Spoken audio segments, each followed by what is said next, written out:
talking about, and people will be jumping on, Jessica. This is more of the people that you're talking to today are all pushing for 5-star and beyond. And so we didn't necessarily offer this up to the entire team. I wanted it to be a little bit more intimate. You know what I mean? I wanted them to have some special time with you because I think you're that awesome. Like, you know what I mean? Like, I wanted, like, these are some women that really, they tend to have their priorities right, you know, or try to, you know, they're servant leaders, and they're doers, you know, and I wanted to honor that with some time with you. So just to give you an idea why it might look a little smaller to you, it's because I really wanted to reward them because you are a reward, in my opinion. You know what I mean?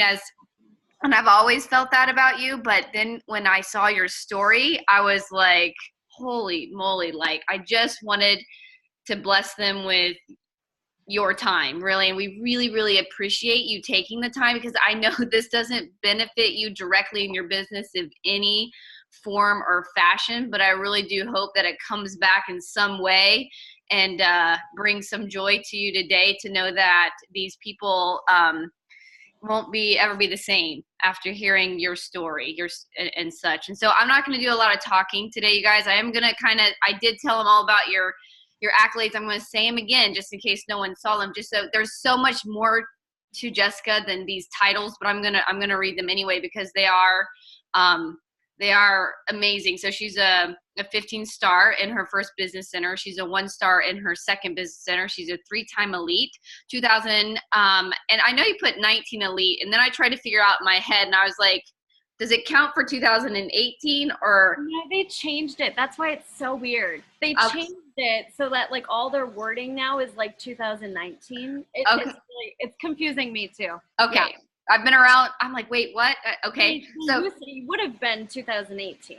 But now they say changed it. Yeah. Okay. So 2019 Elite Success Club 10 Legend. So you've been Success Club 10 every single month in your business since you started, right?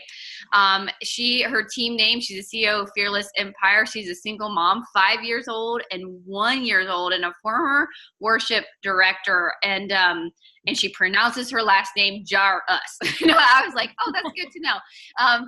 But, you know, I remember that's what really first spoke to me was I could, without even knowing that you were a former worship director, I could tell that you had that heart behind it. You know what I'm saying? And that really attracted me to you. And then I heard this story and I was like, you know, we've got to get, I mean, I'm very, very careful about who I put in front of people, but I believe in being who we surround ourselves by matters, and who we allow speak into our life can be very, very life-changing. And these women have some 2019 goals that are just inspiring, amazing, and they're putting in all the action steps to achieve it. And so I think something that can do to help them continue that is just who speaks into their life, really. And so I'm gonna let you go from there, and just however you see fit. And if there's any time for questions at the end, that would be awesome. But if not, whatever time you have, you know, we are blessed with, if it's 20 minutes or 40 minutes, we are thankful.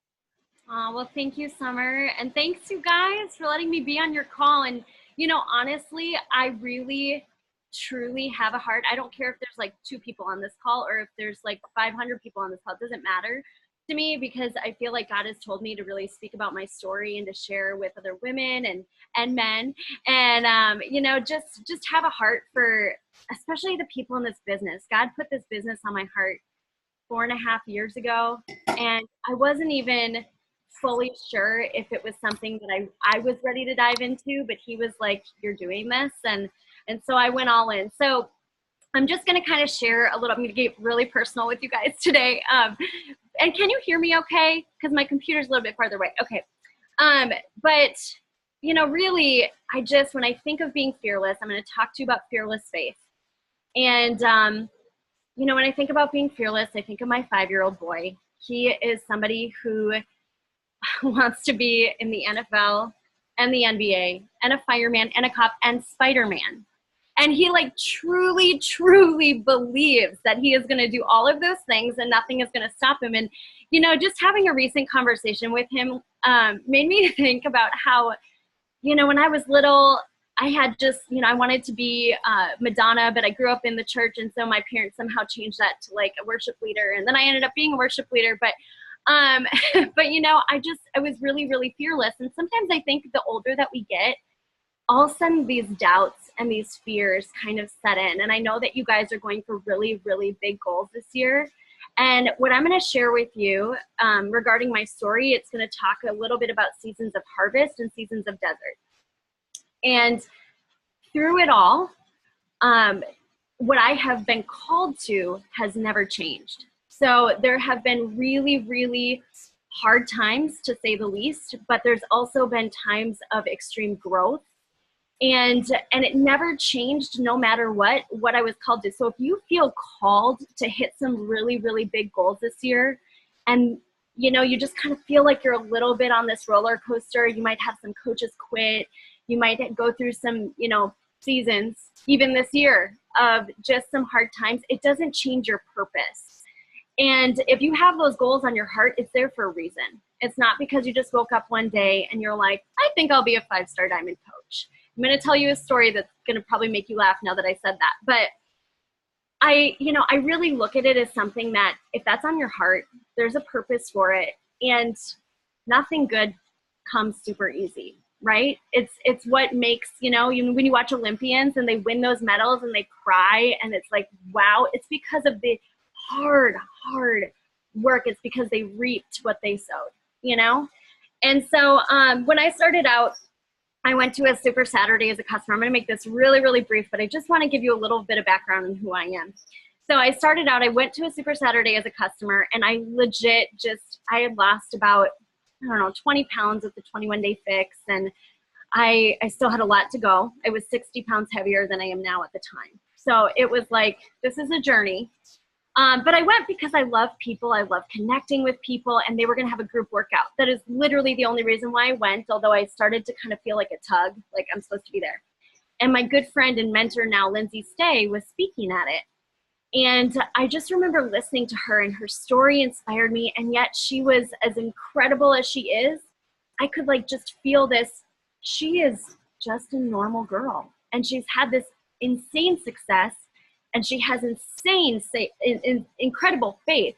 And I just thought, if she can do this, I can do this. And I was also praying for an answer, because I worked 50 hours a week outside the home in ministry. And you know what? I loved it. I absolutely loved it. And that is no joke. There was ups and downs in ministry too, just like anything. But I absolutely loved what I was doing. However, I had a 1-year-old boy who would say, no, mommy, no church, no church, when I would go and pick him up from daycare and go back to the church, because I was never done. And I just started praying for an answer, because I felt like my son and now my daughter are supposed to be my number one ministry. So how can I minister to them if what I'm doing is taking away from that? And so I was praying for either God to provide a way for me to manage that, or something else. And so I sat there and I listened to Lindsay, and she was a 7-star diamond coach at the time. And I literally sat in that chair and I went, I don't know if I'm going to do this, but if I do this, I'll pray about it. But if I do this, I'm going to be a 7-star diamond coach. And I just decided, I didn't know what that meant, but I just decided that's what I was going to do. But what I realized is that I instilled belief into myself before I was even a coach. I hadn't even signed up. And so I went on and I signed up and I prayed over it. And the first 10 people I talked to all said no. I mean, I thought they were going to join my empire for Jesus. And they were all like, yeah, no, that's cool, but no thanks.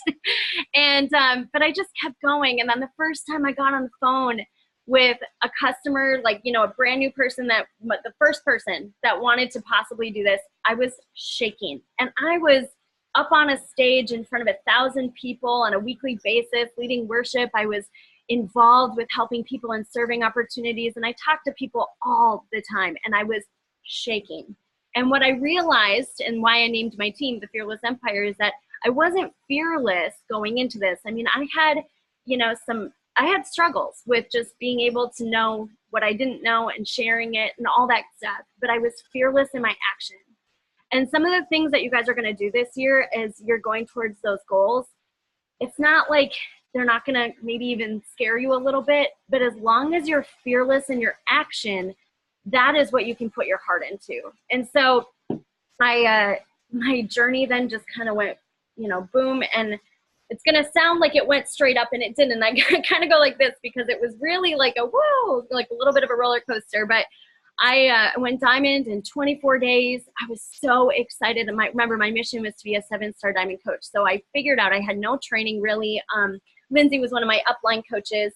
And so I just watched her from a distance. And so I figured out how to go diamond. So I went diamond in 24 days. I went 2-star in 6 months. I went 7-star in 9 months. I went 10-star in a year. And then I hit 15-star in 23 months. And it was just like, boom. And I made a lot of mistakes.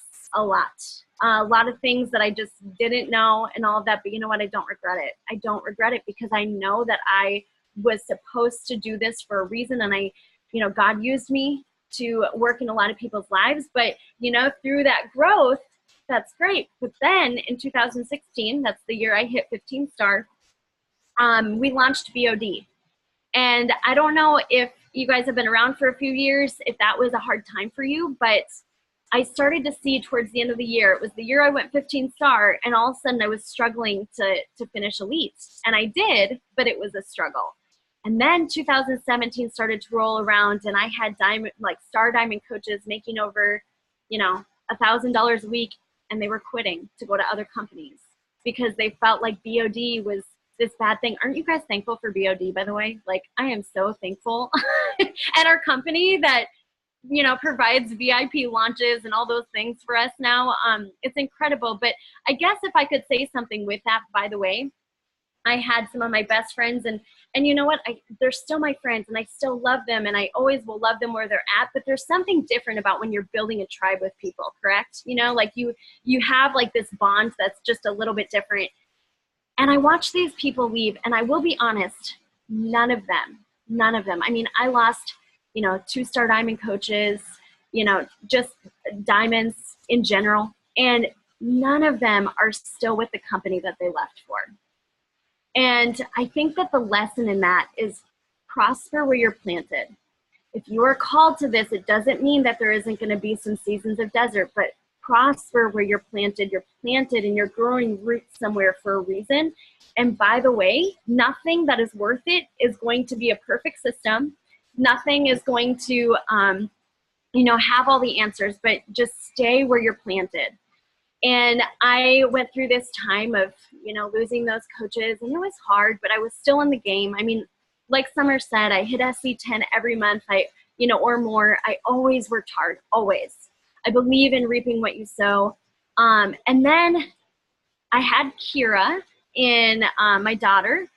She just turned 2. So now she's 2, but I had her February 1st, 2017. So I was also going through understanding how to run a business, a full-time business, while having an infant. And I was married at the time, and it was a struggle. I really have always been a single parent, like truly I have.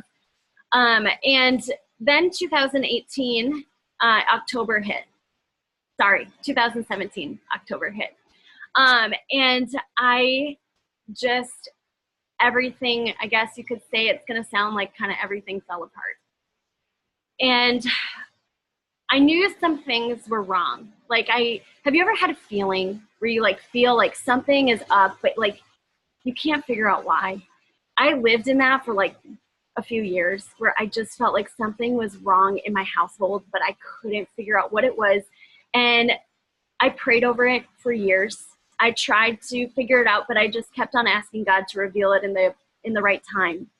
But I wasn't about to leave a marriage or leave something. I believe in marriage, by the way. I believe it's a covenant. I believe in all of that, but I wasn't going to leave it just over a feeling. This was something that I was committed to, that I had taken vows to, and I needed to know what was going on. But I also felt like a certain oppression over my household, I guess you could say. And I'm going to talk a lot about faith. And guys, I'm just going to be honest with you. That's a huge part of who I am. If that's not your gig, I respect you and I love you, and I still believe that you're going to get something out of this. But for me, it was just a time where I just was, pouring into my relationship with the Lord and just asking him. I mean, I remember praying over my marriage daily. And October 11th, everything kind of came together. I found out, this is going to sound like a Lifetime movie. It's kind of is. But I found out that my former spouse had a whole other identity. He had a different name, a different birth date, just a whole other life. And it literally all came out in a matter of 48 hours. I found an iPad that I didn't know. I mean, I found like a license with his Ultra identity, all of that stuff. I found like an iPad with tons of affairs. I mean, just affair after affair. It was like, I honestly can't really even remember everything that I saw, to be honest with you, because I think it's just traumatic. But I would have never stepped out of my marriage. So I think that's why my brain just wouldn't let me go there unless it was right in front of my face. And, you know, none of us are perfect spouses, right? Like if you're married, you know, nobody's perfect. But that's, you know, but I was faithful. And it was just kind of like, oh my gosh.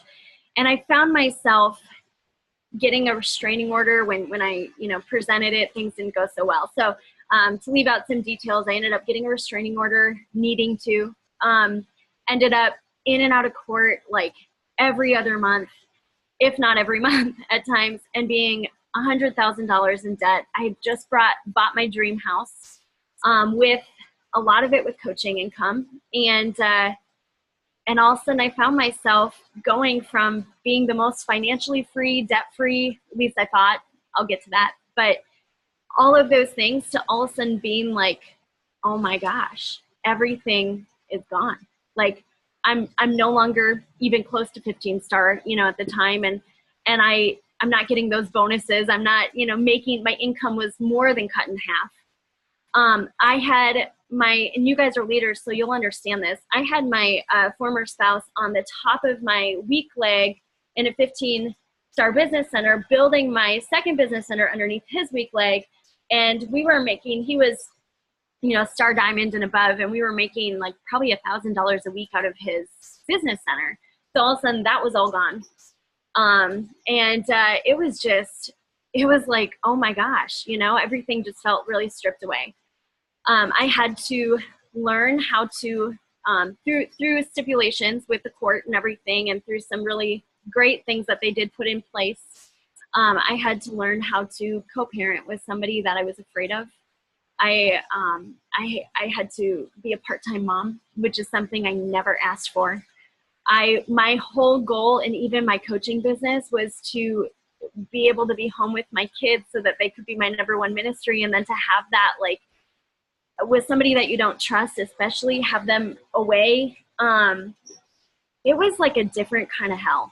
I don't really know how to describe it, but I just remember like something I've always, always, always done is affirmations. And my affirmations changed from like, you're a great mom, you're an amazing coach, you know, to like just me by myself screaming in my car, God, I trust you. Like, I don't get this. I was angry. I was mad, but I was like, I trust you. And to bring it back to coaching, my coaching business never meant more to me than ever. And I also was, emotionally drained, extremely just, it was so hard to pour into other people, but I have to be honest, it was also an incredible outlet. And what I learned is that, number one, I needed this business more than ever because that was my only income. I was a single mom. I was paying for everything by myself. I still had the home and everything. But I learned that I could be a blessing to other people no matter what I was going through. And that charged me. Like, I could love on other people. I could be a blessing. It wasn't about what I was going through or what happened to me. It was about what I was going to do with it. And so I poured into it. And I remember literally driving to the courthouse to fight for my kids on the phone. And this is not to make our coaching business an idol, but I remember like being on the phone, selling challenge packs, like in my car, driving to the courthouse. And I just am so incredibly thankful for a business where like I could spend the extra time I needed to prepare to fight for my kids, not have to take any time off of work. I could depend on other leaders on my team to help me, and it helped them grow. But I was able to take it with me. I was able to sit outside a courthouse and work instead of focusing on the negativity that was all around me. And And like I said, it was just an incredible outlet in that way. And so when we're talking about being fearless in our actions, you know, everybody has 24 hours in a day. It does not take talent to show up. It doesn't. You can show up. You have 24 hours. Maybe not everybody was going to court. Maybe not everybody was, you know, I mean, I testified against my husband with 2 feet away from me over things that like I never wanted to talk about. And it was traumatic. And yet I knew that I could still do my invites that day. And I know that might sound crazy. It might. But I still had this incredible opportunity that God gave me to bless other people, and I could still use it, and I could still show up. And no matter what the top, you know, Ashley has 24 hours a day. I have 24 hours a day. At the end of every day, with what I had available to me, I could ask myself, would I hire myself or would I fire myself? And you know what? It wasn't always the same effort that I was able to give when I was recruiting and going after 15-star. But I still hit SC 10 plus every month because I still showed up. And sometimes it was just that power hour a day. You know, I built the foundation of my business with a power hour a day, working 50 hours a week outside the home. And I think that taught me that I could work an hour a day and still be successful even through this. So I kept on, you know, trucking along and doing life. And then in April, I found out that I was still going through divorce proceedings at that time. And I found out that my mom passed away, by the way, like 10 years ago of breast cancer. And I found out I did some genetic testing, and I had a 50% chance of getting the exact type of cancer that my aunts all got, that my mom died from. And I was told that if I didn't get a double mastectomy, I was going to have to do MRIs every 6 months and mammograms every 6 months. And I was about to not be on health insurance with my former spouse. So with a 1-year-old, which was crazy, but you know, sometimes you just have to like do what you got to do. You don't think about it. You just go, okay. So in May, I got a double mastectomy and reconstruction surgery, all in the same surgery. And it was the most humbling experience of my life, if things so far hadn't been. I had to depend on neighbors to help bathe my children, to drive us places, to just help me in ways. I mean, I couldn't lift my daughter for 4 weeks. My dad had to come from Florida and help me for a couple weeks. And then I just had to depend on neighbors. And I had amazing coaches and neighbors come and help me and step up. And it was a lesson in being okay with being humbled. Like if I had any pride, which there's times in my business when I did, it was gone. It was gone. It was like, there's nothing left. But something that was really amazing that happened that month is in April, I knew To Be Mindset was launching in May. And so I poured into it. I set up appointments. I knew my To Be Mindset launched on May 2nd and my surgery was on May 9th. And I thought, if I'm going to be successful, and I believe in all of our product launches so much, and I was like, you know, and I believe in Alana, and I thought, if I'm going to be successful in this, I need to start setting up appointments now. I need to do the work now. So, you know, a month, maybe even a little bit more than a month in advance, I was talking about this nutrition program. I was following up. I was, you know, doing everything I could to prepare for it. And between May 2nd and May 9th, I ended up hitting SC 54, which is maybe like one of the highest like SC months I've ever had. Was like, I don't know if maybe like when I first became a coach, I'd hit like SC 50 something before, but you know, I'm like an SC 20er, you know? And so to do that in literally like 7 days, I was like, okay, like God is looking out for me. He's helping me. I'm putting in the work. I'm not just sitting on my couch going, okay, you know, bless me, you know, right? Like I was reaping what I sowed. And so that happened in May. And then I went to Summit, and in Summit, at Summit, my divorce was finalized. So it was also my first year not being elite. I missed it by 4 points in 2017. You know, at the end of that year, I had a restraining order, and honestly, I gave it all I got, or all I had, I should say, but I didn't, it was 4 points short. And so I went, and that was hard, you know, like when you've hit a goal a couple years, then that was kind of hard, but then having it finalized at Summit, that was really difficult. Then in July, everything took a twist. It was like my heart broke all over again. I found out that my former spouse had actually used that fake identity to meet women online, and he had kids in a whole nother family with another woman while we were married. And I realized, I found out from my son. So my son said, Mommy, I was at Daddy's and there's another little girl there calling him Daddy. And I just thought, oh my gosh, like, you know, there's only so much you can take. But I just remember praying, like, you know what, God, like, make a way, and I'm going to trust and I'm going to believe. And I read the book Draw the Circle by Mark Batterson, and every day I prayed circles around my kids. I had protection around my kids. I remember going and meeting him at a coffee shop, and I had prayed. I felt like God was telling me, you guys, that I was supposed to move to Florida. My dad lives here, and I was supposed to move to Florida, but I was literally told in a courtroom probably 9 months ago from right now that there was no way I'd ever be able to move. Minnesota is, the court system, especially the county that I was in, it is like 50-50 unless you can prove drugs. I mean, it is like 50-50. Now, I had like about 80% of the parenting time, but custody was like 50-50. And so there was no way I was going to be able to move. And so I just said, okay, God, if you want me to do this, let it happen. And I kind of put out what Mark Batterson calls a prayer fleece. I just said, if I'm supposed to do this, let it be my former spouse's suggestion. Let it be his suggestion, because he'd have to be okay with it. And that's the only way I'd be able to move. So before I met with him, this is going to sound maybe cheesy, but it was a very, very, a prayer. What did Jessica say? I'm not sure what you mean, Jess. Oh, a prayer fleece. And it talks about it. Yeah, it talks about it in Draw the Circle. But I just kind of put it out there. God, if this is supposed to happen, let him suggest it. Because remember, I didn't want to give up my house. I had an amazing community of neighbors. Like, it was kind of one of those things. It was like my last thing. Like, let me hang on to this. Don't make me give this up. You know, my whole community was not only in the Midwest, but it was like it was right in Minnesota. My church, like I'd worked at, like all my friends and my neighbors, my coaches, like the majority of them. I mean, that was just really hard.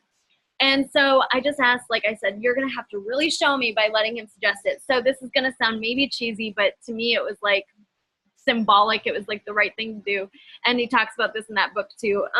But I circled that Caribou Coffee 7 times, just like they did in the Battle of Jericho. I circled it in my car. It probably looked so weird. But I just drove around it 7 times, just praying that the walls would fall down and that God would just make a way.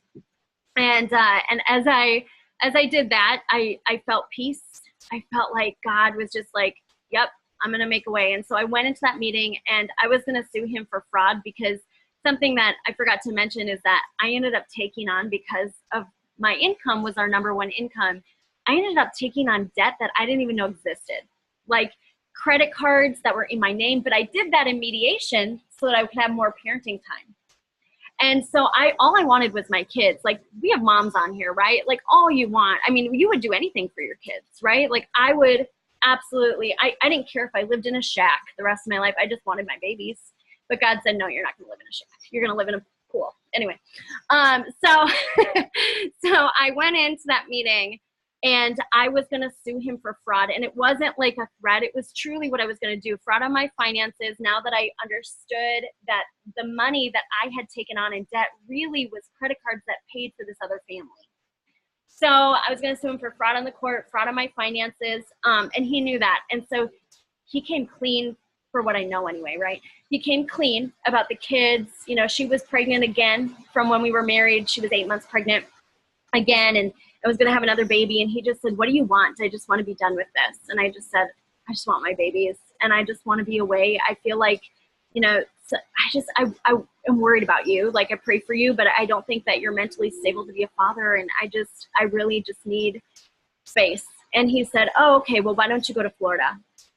And I knew in that moment, like, God was telling me I was going to go to Florida. He's like, why don't you go to Florida, but pay me $20,000. And I did not do that. But I knew in that moment that I was going to be in Florida. So I went down to Florida in faith. 2 days later, got a plane ticket with my son. They start school earlier than Minnesota. This was in August. So I enrolled my son in First Baptist Academy down here. And I, by the time I left that week, we had a written agreement and I was moving to Florida, and that was it.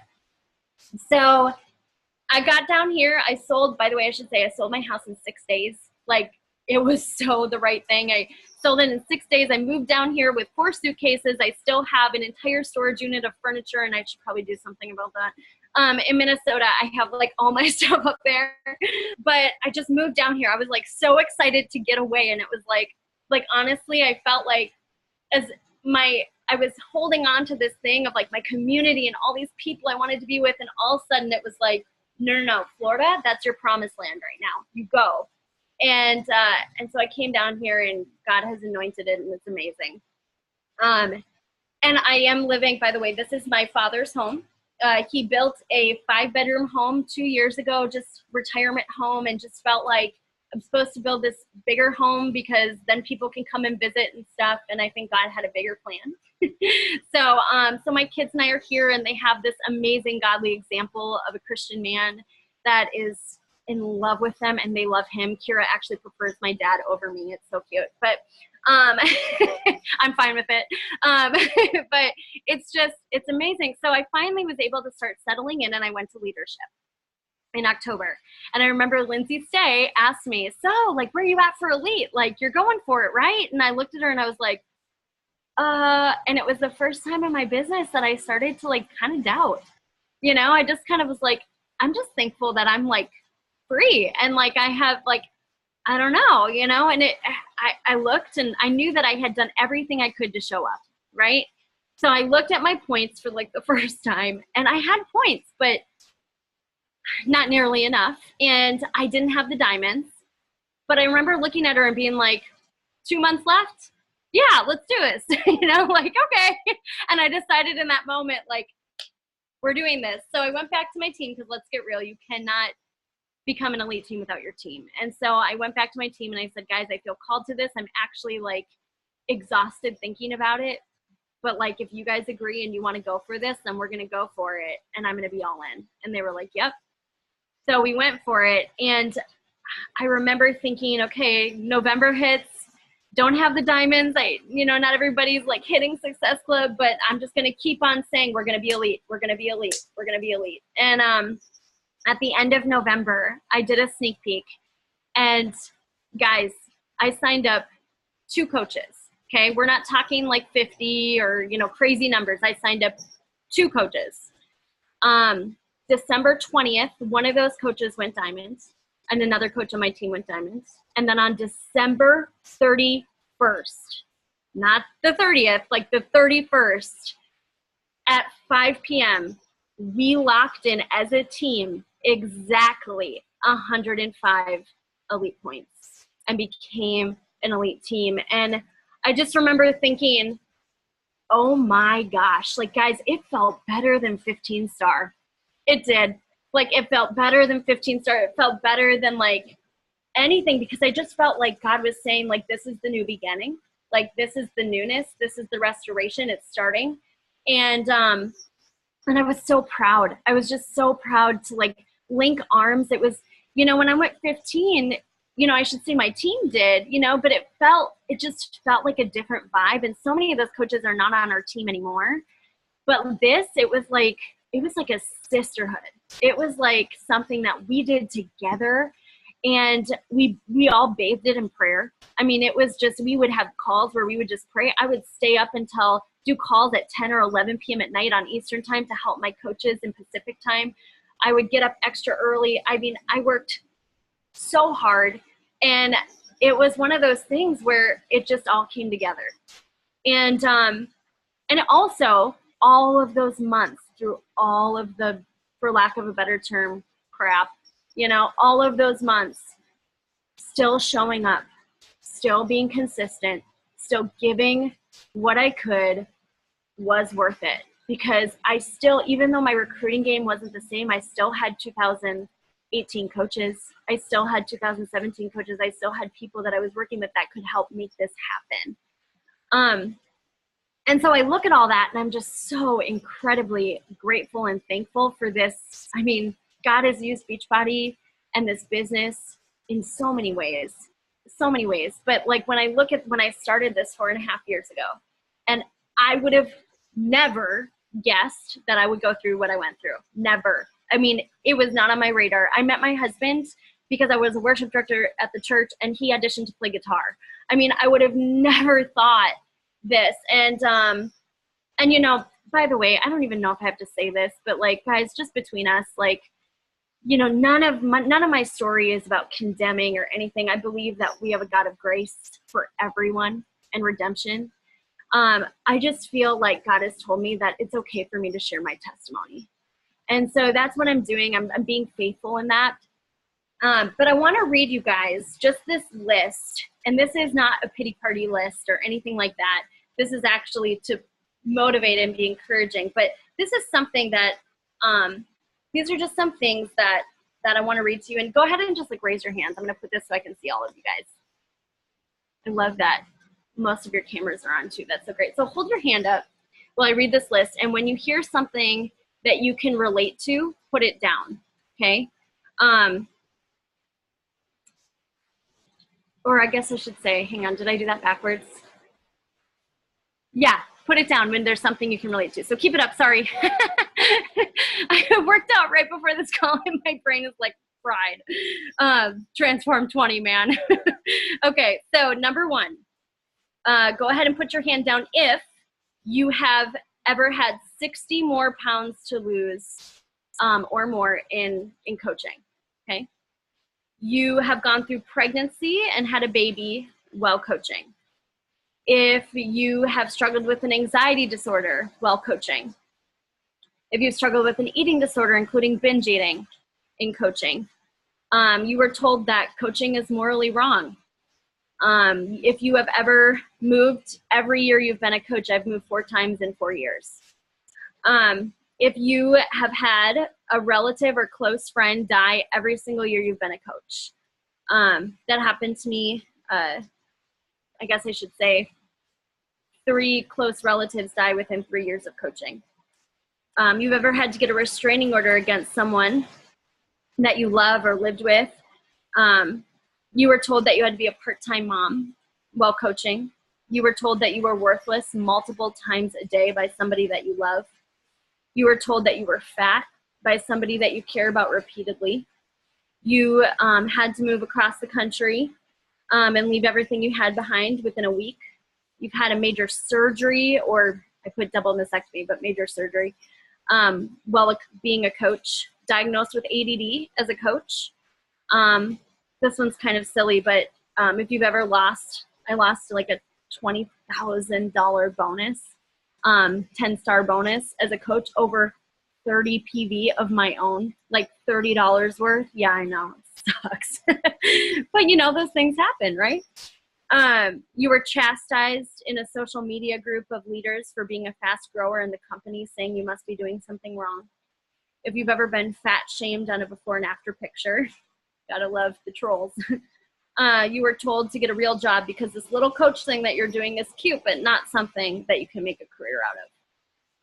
Those are all things that, you know, again, it's not a pity party. It's just things that when I was able to like look back, those are just my top 20, but those are things that I feel like the enemy has like come at me hard with while I've been a coach.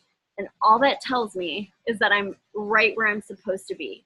So know this, again, I said it at the beginning, but if you are called to be 5-star and above, if you are called to be elite, if you're called to have big freaking goals this year, it is probably not going to be easy at all, but there's a reason why you're here. There's a reason why you feel called to that. And every time you start to get knocked down, just remember, like, man, I must be onto something good, or the enemy really wouldn't care enough to knock me down, right? Like, you have a major impact, a major impact. There's so many women since I've been open about my situation that have even related with me about weight and about Beachbody even more so, that have been more open because I've been vulnerable. And it just shows me that like our work is never done. It doesn't matter, you know, how many solutions there are or what other companies, we have something that we know is good, that works, and there's so many people that can benefit from it. We just have to lead with fearless faith and fearless action and be okay with that. So yeah, do you guys have any questions for me? Yeah, you guys, if you have questions and she's willing to answer, I mean, ask away. Like, what are you guys thinking right now? Right? I know she gut punched a few times. I think she could start her own show, It's so inspiring. What did I write down? Would you, here's we go. Would you hire yourself or would you fire yourself? Whew. It was a good one. I'll be honest, there's some days when I would fire myself. It's true, right? We all have those days. Yeah, but we're human. You want it, right? But you want to make sure that what you're doing, when you ask yourself that question, that's a pretty like, whoa, okay, I got to step it up. I mean, it keeps you accountable, you know? Right. So here's a great question. I knew someone was going to ask this, you know, because these women have challenges and such, like they're incredible. I think sometimes they get stuck right here. What Jessica Turner just said, please give us an idea of what you did with your coaches once you decided to go elite in the last quarter. You know, what are some things that you feel that you did differently once you made that decision that maybe you weren't doing before? I kind of made it like you guys all have team cup teams right now. You're probably like zooming with them. I kind of made it like a team cup push in a sense, but it was just like even amplified. So I'm going to just be real honest. I took a lot of time to like meet with my coaches individually, some multiple times a week, to help them, to give them ideas. I met with them. I do PS calls, and then I do leader calls, and then I do team calls. And there's something about like a season of sacrifice, you know, like I knew that going for that push was going to be a little bit of a season of sacrifice, maybe a little bit of maybe sacrifice of sleep a little bit, maybe just sacrifice of my time. Now I still, you know, my kids are my reason to succeed, never my excuse to fail. And I always will make them my number one priority. I just had to get smarter with my time. And I also had to like be creative with my time, with my children too, so that if I had team members that could only meet at certain times, like I was able to get childcare for different times that I needed to. And I'm okay with that because it's a season. It's not like the absolute normal of everything, you know. It's not like I'm depriving, you know, my kids of all my time with them. But I do see a lot of moms struggle with that. And I just want to remind you guys that when you're in a season of push, it's okay to sacrifice now, like a little bit more for a lot more later. Like how long did that last you, right? Like 2 months you pushed. 2 months. Yeah, 2 months, you know. And so I waited, you know, I'm not saying like be a workaholic or whatever, but I think like had I treated my business where I had done more, like even if you only do one-on-ones, you know, once a week instead of multiple times a week, or if you do like PS calls, like I do my PS calls now, just 30 minutes before my team calls on Tuesday nights. You know, that kind of stuff. And then I, you know, do some special things with my leaders for lunch breaks, and kind of like you guys are doing right now. But I can do that, and I can still work it in with my schedule. I was just much more intentional, also knowing that I've poured into coaches in the past that have quit. Yeah. And that's just kind of the sacrifice you make sometimes. We don't know who is going to soar and who is going to, you know, leave at some point. But I don't let that wound me into not showing up and being the leader I'm supposed to be. Yeah. You know?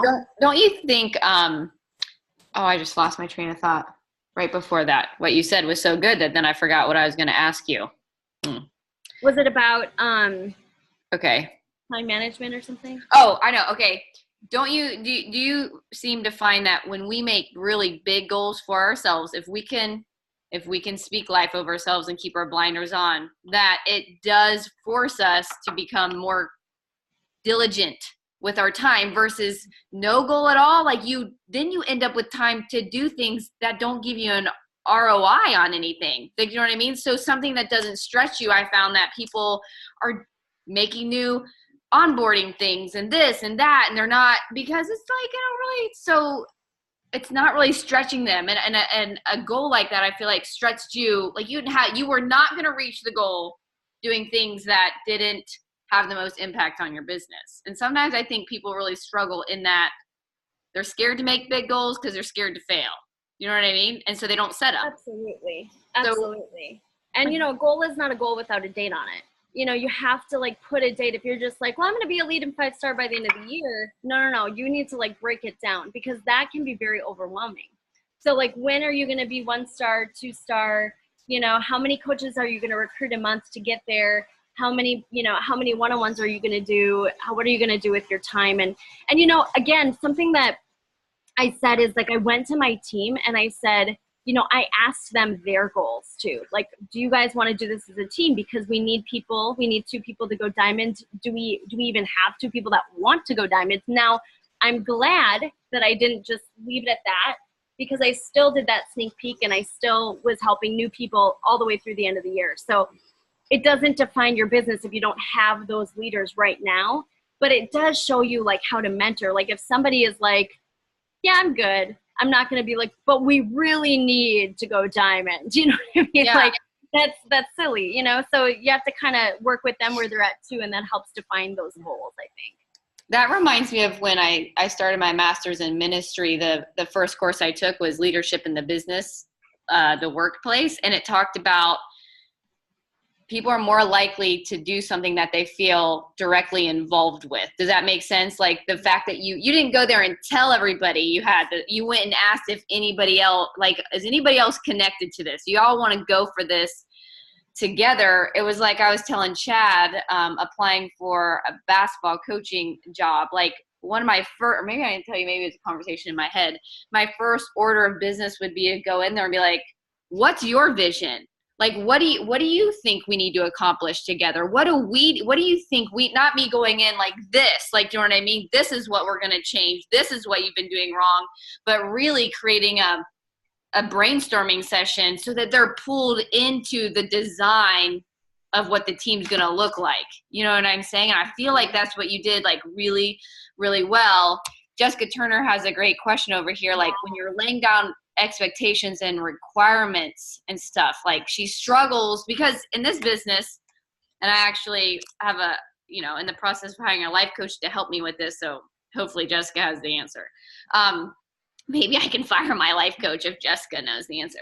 No, but like, I feel like this business can sometimes blur the lines. Like, you know what I'm saying? Like you're friends, but there's this leadership aspect to it. And sometimes it can seep into, this thing can be the best thing and the worst thing.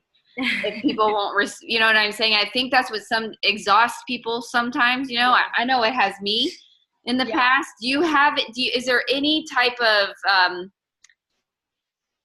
advice you have, or did you set expectations, or how did you go about navigating? I think boundaries are healthy, in my opinion. Boundaries are so needed. And like the one thing that I get from a lot of coaches is like, I just felt like I was too attached to my phone, or and I'm like, and this is going to sound really harsh, but because I have felt that way too. Okay. So like, hear me on that. But I just kind of like, there's a part of me that's like, okay, well, that's not coaching. That's your fault. Like there's something that sounds really mean, but, no, you're right. More but it's like, it's good for you to create those boundaries. So like when my kids get home at 3:30, I put like it, unless I'm doing like they actually love doing little videos, so like I'll do little videos of them and stuff to show like my daily mom life. However, we go outside and play and we go swimming and my phone is not on me. It's not with me. And my coaches know that they can leave me messages, but I'm not going to return them during that time. And Kira goes to bed at 7:30. And then Isaiah gets ready for bed while I'm putting her to bed, and then he's in bed by 8. So then I follow up on different things after that. Yeah. But that's not, you know what I mean? And so that gives me that boundary of like, okay, I know I'm going to work. And then at 3:30, when my kids walk through the door, I'm like, yay. And I put the phone down and it's exciting. It's not like, I got one more thing to do. Oh my gosh, my brain, and honestly, my whole mindset is that if people are interested, I know it's important to get back to them in a timely manner. But if they're interested at 3:30, they should still be interested at 8 o'clock. You know, Yeah. like it shouldn't be like, you know, and doesn't it set a good boundary for our team members for them to see that you don't respond right away all the time? 100%. Shows them that you're giving good boundaries. One of the things, Jess, one of the things I did do is I power houred with my team every day. And I still do that. So I power hour with them and we follow a checklist. What time do you do it at? We do it at noon. Okay, So, cool. yeah, so we set checklists and not everybody can make it at that time. Okay. But what I do is sorry, we have a checklist. I set timers and, so like we can do 20 messages in 20 minutes and we'll do that. And then but we don't sit and chit chat. We like do our work. Mm-hmm. And then I had them take pictures of their notebooks of like how many, writing down names and how many people that they got done. Nice. And then that was the accountability. So you can't just be like, yeah, I messaged like 50 people today, because I used to think I was messaging like 20 people and it was really like 10. Yeah. You know, like you just always feel, I think, that you did more because, and that doesn't mean that it's bad. It's just like, let's just be realistic with what we're doing. Yeah. So, good. So yeah, so we set timers and do all that. And that really, really helps me because I'm not a type A person. I'm not. And so I have to set those kind of perimeters for myself as well. It's really important to have that. And so when I have that and have a checklist to go off of and a paper to follow of like names and Summer, I can send you the checklist that I'm doing right now. I actually got it from Lindsay Matway.